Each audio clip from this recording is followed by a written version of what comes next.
Hi, I'm Becky Rupp, and this is Books and Beyond, which today is not being filmed from the squishy chairs, but from upstairs in the lovely King's Daughters room at the Swanton Public Library.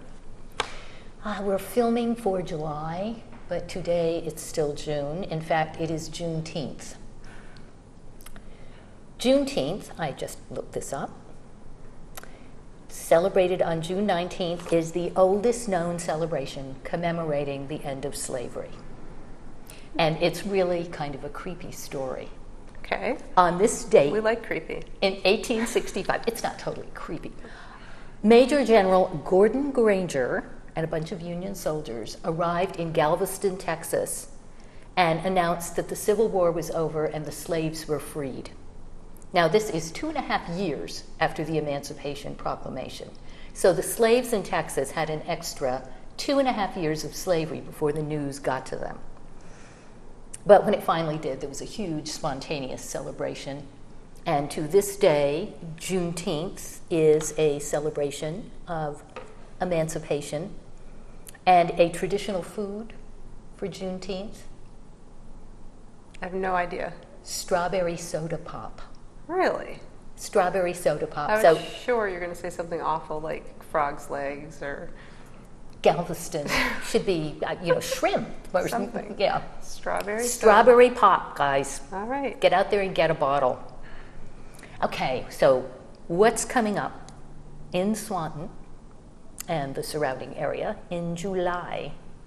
Well, first we're having Pinwheels in the Park, sponsored by the Swanton Arts Council and partially by the library. So we will have pinwheel crafts for kids. There will be a pinwheel parade. What else is there? Oh, we have a great poster. So everybody is being encouraged to submit a pinwheel craft this year. You didn't see the one downstairs, did you? I didn't. Where is it? It's so heavy, I couldn't move it outside. It was in front of my door when I came in. It is a planter made out of cement with pinwheels painted on it, and it has herbs in it. Oh, that is genius. It's really cool. It's by one of our patrons. And yeah, it was my Monday morning surprise. Oh, how cool. Or no, Saturday morning surprise. I found it Saturday. So, yeah. Very cool. So anything pinwheel. Pinwheel quilts, pinwheel carving boards, pinwheel paintings, pinwheels. Anything you can dream up, you can drop it off at the Swanton Library. A donation of $5 per pinwheel entry is encouraged to benefit the Stonebrook Swanton Arts Council. But bring your family and friends to vote on favorite pinwheel. And this could be very cool, and you'll win a prize. Winner will get a prize. So we'll be making pinwheels again, and we've got some little bitty pinwheels to pass out to kids who are too small to make their own pinwheels, but are still big enough to wave them around. Right. Yeah. Okay. Also coming up is Sidewalk Chalk Day. Yes. I love Sidewalk Chalk Day. Who doesn't love Sidewalk Chalk Day? Of course. Sidewalk Chalk Day is just about my level of artistry, So this will be on Saturday, July 15th, 10 in the morning till 2 in the afternoon. We will have tons and tons of sidewalk chalk. So everybody just come, and we will turn the sidewalks of Swanton into gorgeous, rainbow-hued artistic creations. And also on July 15th, during the same hours, is going to be our semi-annual book sale. Yes. It's a big book sale. We're going to open up the community room. We'll have tables outside, weather permitting, and we'll have some really good deals on books, hardcovers, paperbacks, crafts, cooking, just anything you can imagine. Some really high-quality history books have we come had some in. cool history stuff. We've had a lot of good stuff come in. Something for everybody, and you can't beat the prices. I mean, where else can you get, practically new hardcover books, barely used, for $1?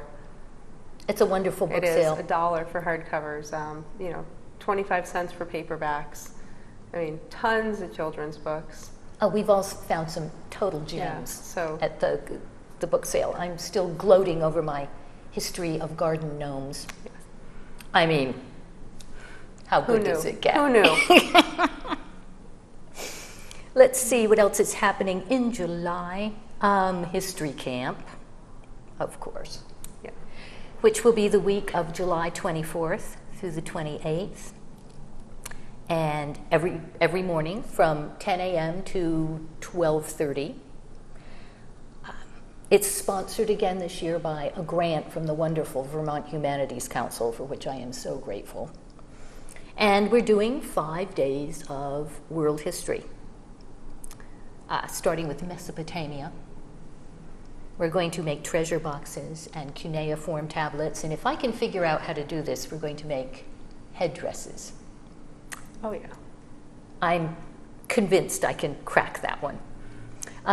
Ancient Africa, we're going to make rain sticks and Mancala games.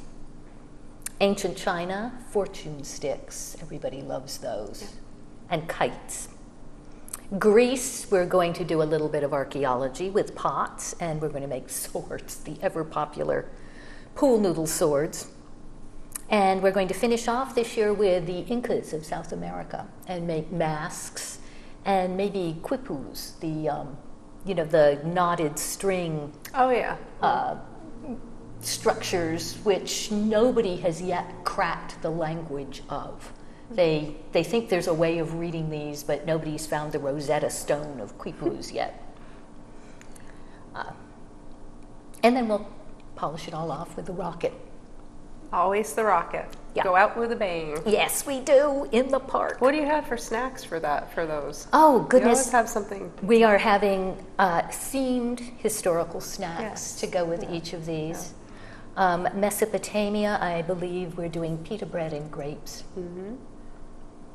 But we're going to, I don't know what we're going to do yet for the Incas. Probably potato chips. Sweet They- potato chips. They ate guinea pigs. I don't know. Yeah, I don't see that one happening. That could be bad news. Yeah. I will have thought of something by the time history camp rolls around. Not to worry. Okay, what's happening with Vermont Reads? I guess it's early days yet for the Yeah, well, library. we did do the movie couple weeks ago. What was the movie? The Women Mathematicians. Oh, for Hidden Vermont. Figures. We did Hidden Figures. Hidden Figures, that was terrific. It was really good, and it kind of fit the theme. So that was one event that we did here. So I don't know what else they have coming down the pike, but that was it was good. Oh, yeah, that's terrific. Well, we've got months to go, but this is a terrific book. Brown Girl Dreaming by Jacqueline Woodson. It's written in free verse. So it's a quick, comfortable read, but it's the story of her life growing up both in the North and in the South during the days of the Civil Rights Movement. And it's recommended for kids as young as 8 or 9. But this is one for everybody, I think. I think it's a good read aloud because of the rhythm. It has that rhythm and it kind of keeps flowing, and I think that people respond to that. Kids, yeah. One question that I got from a number of reviewers on this book, though, was people were discussing, why did she call it Brown Girl Dreaming? She was, of course, a brown girl, which is, and since it's her life. But the idea is this is such a universal book that a couple of reviewers said, why not just girl dreaming? It's basically for everybody.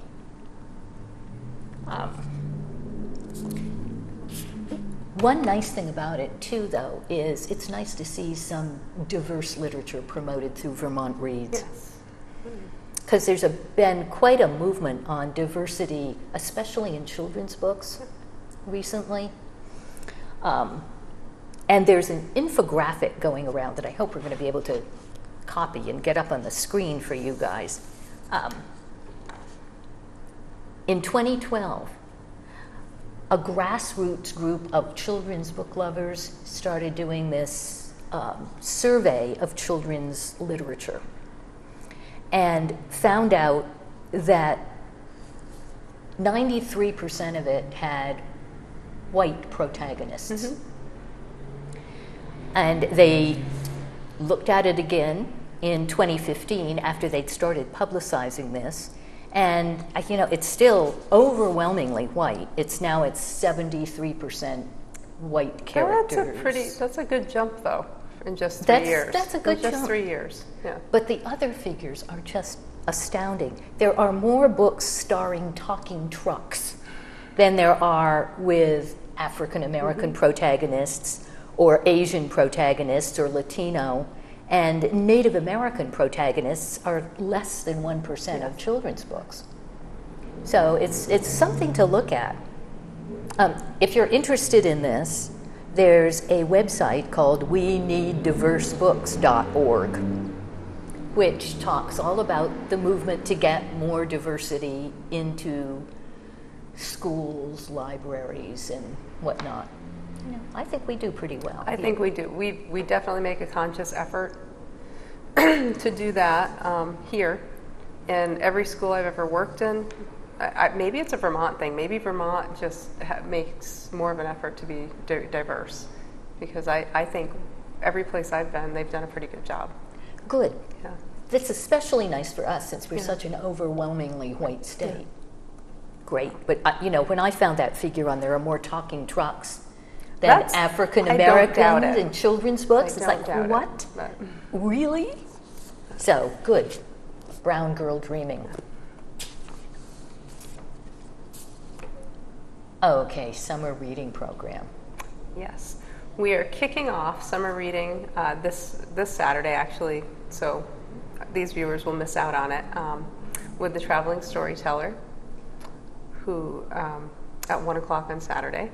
Oh, I saw that. That's Peter Pan. And Peter Pan and the Three Pigs. Yeah, I think it's going to be good. How does that work?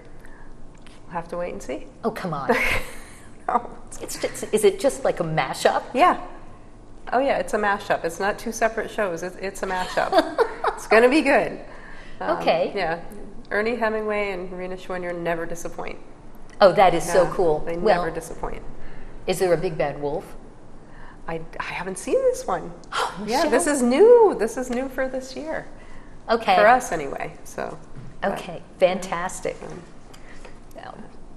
We also have new programs for summer that are part of summer reading. Due to the success of the program they had in Swanton with the bedtime math series, we are doing math logs for kids who maybe don't want to do a reading log. We have special math logs. And on Tuesday nights from 5 to 7, we're going to be doing math games and math activities. And then on Thursdays from 5 to 7, we're going to be doing STEAM, science, technology, engineering, art, and math. So each week there'll be a variety of activities laid out. So each week it's like a whole bunch of different stations, so you can come in and do 4 or 5 things? Kids love stations. I love stations. That way there's something for every kid. Our hope is that they'll rotate through, but there's always going to be that one kid like mine that's going to stay in that art station. I'm not moving from this the whole one. time. So, I think it's going to be good. I like the math log thing because I had one of my kids was really a math kid. Yeah, it's a good program. So great. Do you know what kind of things Danielle has planned, or? She's already got all of her math stuff ready for Tuesday. I know she's got games, and that's her thing. And then on Thursday, we're planning on putting out, I think, 5 or 6 different activities. Again, the snap circuits will certainly probably come out. Oh, I love snap circuits. I'd love to see somebody make use of that ball, the coding ball that you have. Oh, yes. I'm hoping that we have some techie kid that comes in that really, oh, absolutely. Show us how to use that. Absolutely. Yeah. You just put it on the table and some child will make it go. So we've got things. We've got probably more stuff than we know what to do with. We got so lucky with that Curiosity Creates grant last year. We've got so many resources from that. So we'll see. Fantastic. And of course, we've got the makerspace on the way. Yes. On the way toward up and running. I know that's been a long time in the planning and putting together stages, but we'll concentrate on that next month. Next month. Was it August 12th, our kickoff for the Makerspace? The Yep. same day as the arts in the The park? same day as the, what are we calling it? The Swanton Arts Spectacular. Yes, the art in the park. In the park. That's going to be wonderful. Yeah. Saturday, August 12th, 10 a.m. to 6 p.m. Wow. And the Arts Council is still looking for vendors. So those of you out there who do fine arts, handcrafts, have cool food to sell, check on the Arts Council website at swantonartscouncil.org. And do we have applications for that here at the library? I've not seen them yet, but we can definitely put them out. Print some out, yeah. Yeah, this looks like it's going to be really fun. We're talking about also planning to do a decorated bicycle stations during the Art Spectacular, where, you remember how we used to weave crepe papers through our bike wheels and Cards. have little streamers, we're going to have pinwheels, we're going to have balloons. Decorate your bike and then maybe have a bike parade around the park. Well, it's the what did you say, the 100th anniversary of Porter's Bike Shop? Absolutely. So that would be a nice way to honor Porter's Bike Shop. We absolutely should, Yeah. because we should do some big bicycle splash. Yeah, that'd be cool. Yeah. Do you have a bike? I do. Me too. It's not a book bike, but it's a bike. One of these days, we're going to have a book bike. I know it. So the Summer Reads theme this year is Build a Better World. Yes. So this is the reason for, well, the STEAM activities, of course, right. fit right in with that, with all the science, technology, engineering, and whatnot. There's some cool books that fit into this too, though. And one of the best is this one.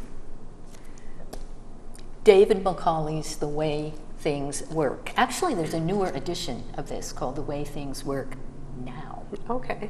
I am very familiar with this book because this was my middle son's favorite book from the time he was a little kid. And I had to carry it in a backpack for years because he could not go anywhere without it.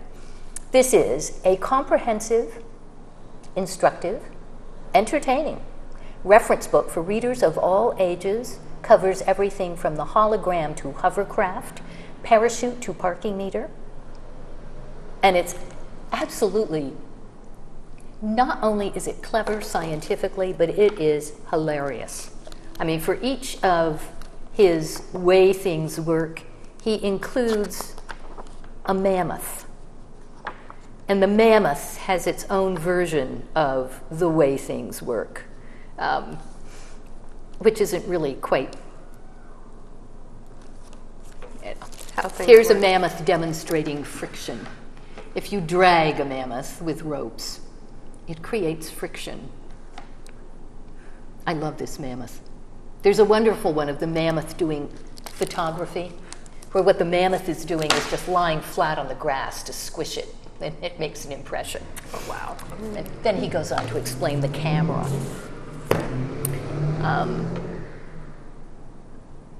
And I checked out The Way Things Work Now is in the updated version of this book is another compendium, how a grand piano works, how a microscope works, all the things that your kids always ask you how they work, and you have to say things like, well, the TV probably has little people inside it for all mommy knows. Please don't tell them that. No, we'll take you to the library and we'll find you a nice book. David Macaulay has an absolutely wonderful series of books that are all on the way various things work. He's got a whole series on how castles, cathedrals, pyramids were built. I think he has one on mosques. These are terrific. He's got one that's called Underground, that shows you what's underneath a city. He's got one entire book called The Toilet. No, you know. Every child wants to know. That would be popular. I mean, there was a lot of scientific investigation in my house about what you could possibly drop down that toilet. And how disastrous it would be afterwards. You know, so clearly it's a big science investigation for the very young. So David Macaulay, Toilet. He's also got a book called Building Big, which is really cool. It's how dams, skyscrapers, bridges are built. And there's a website that goes with it. It's a PBS, because it was also a PBS series, at www.pbs.org/WGBH/Building Big. You don't have to remember that. Just Google Building Big and it'll pop up. But it's got a slew of stuff. Actually, it might be nice to check out for STEAM activities. That could be. Because it's got all kinds of online activities, hands-on exercises, challenges for kids of all ages. And it's, of course, beautifully illustrated because it's David Macaulay. I went to the website thinking, the Vermont Library's website, to see what they were suggesting for Build a Better World. I know you did this too. Did you see? So it's Build a Better World through books. I thought they were going straight with building. When we went to the training on it, I took it to mean all kinds of things. You know, like teaching about the environment. You know, teaching about ethics. You know, I thought it was anything that was positive and would better not just the world at large. So anything would come in there. Yeah, just about. I thought it was pretty good. It was wide open. It wasn't as restrictive as, you know, some of the stuff in years past. I like this a lot. Yeah. You know, last year's I wasn't as happy with. Ready, Set, Read. Yeah. I don't know. They were emphasizing, it was fairly restricted, but they were emphasizing sports and health. Good topics, of course. Good topics, but not as much scope for libraries. Yeah, it was a lot of the activities were Olympics based, which for some kids, I mean, that's fascinating and exciting, and other kids, they just run the other way. So. Yeah, I think Build a Better World is going to I think it's much more generally appealing. Yeah, you can kind of pick because I know we have Stephen Coronella coming this month as well in June, and that is his theme with a lot of his music. Oh, what's he going to be doing? He is a musician and storyteller, and he'll be here, on the 28th at 11, and he's a musician and storyteller. He plays multiple instruments. He'll have instruments for the kids to try out. Oh, nice. Yeah, so I think he's you'd almost say like an old-fashioned bard, you know, that kind of like a family entertainer. So looking forward to that. But that's all. He's within that theme of Build a Better World. Great. So. Okay, so, and of course, all of the library's activities are on the library's website, very attractive website, at swantonlibrary.org. So, check it out. July looks to be a pretty full month. It's getting there, yeah. Oh. Okay, good books. A few good books, guys. Here's mine. My Life with Bob. Well, this is not Bob as you're thinking Bob. Bob, in this sense, is an acronym. It stands for Book of Books. And this is basically a book diary that was kept by the author, Pamela Paul, who is now, oh, I'm so jealous, who now is the editor of the New York Times Book Review. So I'm sure this woman gets every new book in the world. What a dream job. But this book is about why she started keeping her book of books, how now she's got all her friends and relations keeping books of books, what's in it, how these books influenced her at various times in her life. It's kind of a fun read, and I sort of keep a book of books. I keep a journal anyway.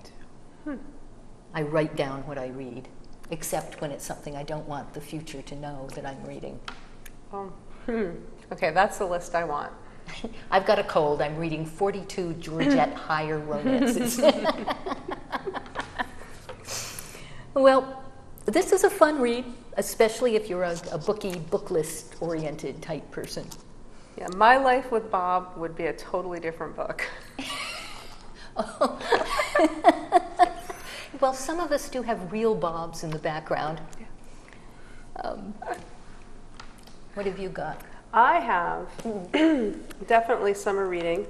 I have The Little French Bistro by Nina George, who, if you remember, wrote The Little Paris Bookshop. Oh, yes. So, I mean, it's not going to change your life, but it's a really good read. And the main character, after 41 years of marriage, she kind of goes off to find herself. And so, I mean, it does have similarities in theme and message to Little Paris Bookshop, but it's definitely not a sequel. It's completely different characters. This one's set by the sea, so it's a beach read. I'd say it's a good beach read. Oh, we all love good beach reads. But, I mean, it's a good story. And, you know, of course, at the end, she has to make a choice. I won't tell you what her choice was, but she does have to make a choice. Do I stay with my new life, or do I go back to the old? Pass it over. There you go. I'm going to look at the end. Oh, this looks good. An engrossing novel. Oh, But is there's as much about indulging the senses with succulent dishes. Yeah. Well, because the the center of the story where everyone meets is this bistro. So you can imagine that there's a lot of food talk in this one. I'm going to work on my French. Yeah. I'm going to master this language if it kills me. Yeah. But it's a cute one. Okay. So. I'm looking forward to that one. Let's see, what do I have? I am now on the reading committee for the Dorothy Canfield Fisher Book Award. And what we do each year is read several gazillion middle grade fiction books and nonfiction books and come up with the state list of 30 books. And it's tremendous fun, especially if you don't mind staying up all night, every night reading. But some of these new ones that have come up for this year's possibilities are really fascinating. I loved Train I Ride. Train I Ride it's a 12-year-old girl, has been put on a train in care of one of the train officials. Her grandmother in California can no longer keep her, so she's headed for the East Coast to stay with with relatives that she's never met before. She's nervous about it. Her mother is out of the picture. She's lost all her money. So she's on this cross-country train ride, and she's hungry all the time. Your heart just bleeds for this kid. But she's very creative. She comes up with ways of surviving on the train. But by the time you get to the end of the book, it's just turned into this wonderful family book. You know, she's made all these friends. She's got a support group on the train. It's wonderful. Train I Ride by Paul Mosier. So we'll see if this one makes the list. Hand that one over. Yeah, I loved it. Then there's Orphan Island by Laurel Snyder. And Orphan Island is a surreal read, but it's absolutely fascinating. It's set on this perfect island. The sunrise and the sunset are always in this gorgeous array of colors. They seem to have all the food they need. They have a wind on the top of a cliff that they can just sort of fly on, you know, everybody's dream. 9 orphans live on this island, And every year there's what they call the change, when a green boat comes over the horizon and lands, and it brings a new little kid to the island. And then the oldest orphan has to get on the boat and sail off, never to be seen again. Oh my goodness. It is strange, but fascinating. So Jenny, the main character, is, when it's her turn to be the oldest orphan and she's supposed to get in the boat and leave, she doesn't want to go. And so she decides, no, she's not going to change. And everything on the island starts to change. And it's fascinating. You never really quite figure it out, but I loved it. It's very different.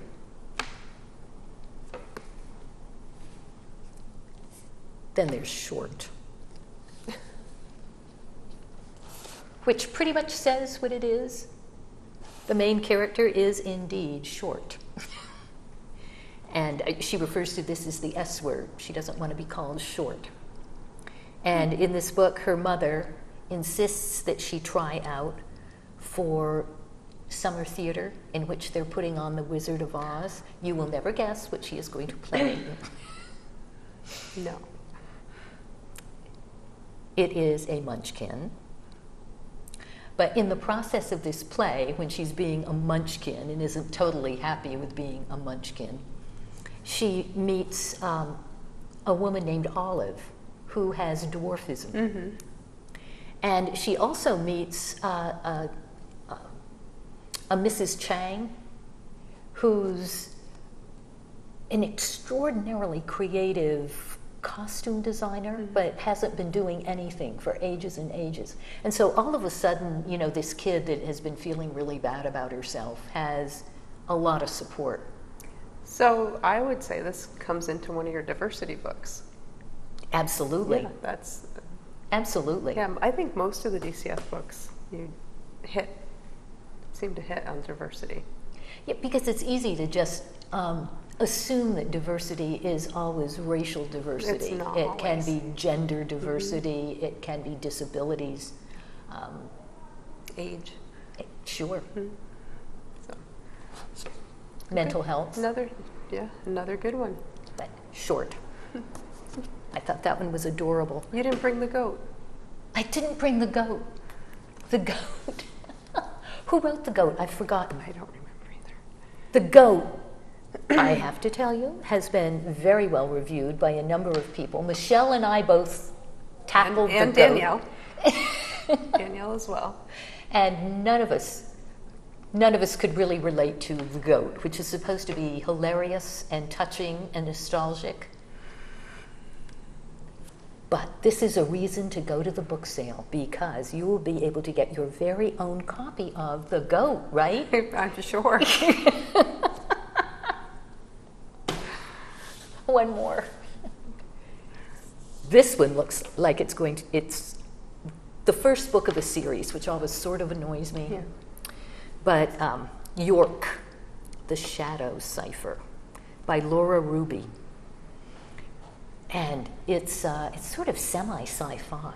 It looks it, yeah. It's kind of a thriller. It's set in a sort of alternative New York City. Well, it's got kind of that Gotham City look to it. Yeah. Yeah. And the idea is that back in the 1890s, there were a pair of absolute genius twins who invented all these marvelous machines. So steampunk? For steampunk. Oh, okay. And, then vanished, leaving behind a series of buildings known as the Morning Star buildings, and presumably a cipher that if you can solve it, it will lead to a treasure. Nobody solved it. So these three kids are out to solve the cipher and save the last remaining Morning Star buildings from being knocked down. And it's a pair of latter-day twins mm-hmm. named Tess and Theo and their friend Jaime Cruz. So it's exciting, but realize this is book one, so you're not going to get any resolved action here. A lot of backstory, though. Yeah, Yeah. it's good. I think this is going to be very popular. The Shadow Cipher. Oh. So there's a lot of good stuff coming up. There is. Okay, so we will have our books. We will decorate our bicycles. I think the bike parade is going to be probably the biggest thing all summer. I hope so. I think it is. And I think it'll bring a lot of attention to the downtown. Yeah. And, you know, if we start this, it could be an every year thing. Why not have a bike parade every year? I think it would be fun. Okay. And it goes along with your Build a Better World theme for summer reading, because community, the environment, you know, encouraging people to use their bikes more, not their Health. cars. Health. You know, so it fits. It fits the theme. So. I think everything fits the theme. Yeah. We have got the theme. Okay. Yeah. Okay, guys. Oh, Michelle, thank you so much for doing this. Well, thank you for having me. Love having you on. And we'll see you hopefully next month on Books and Beyond.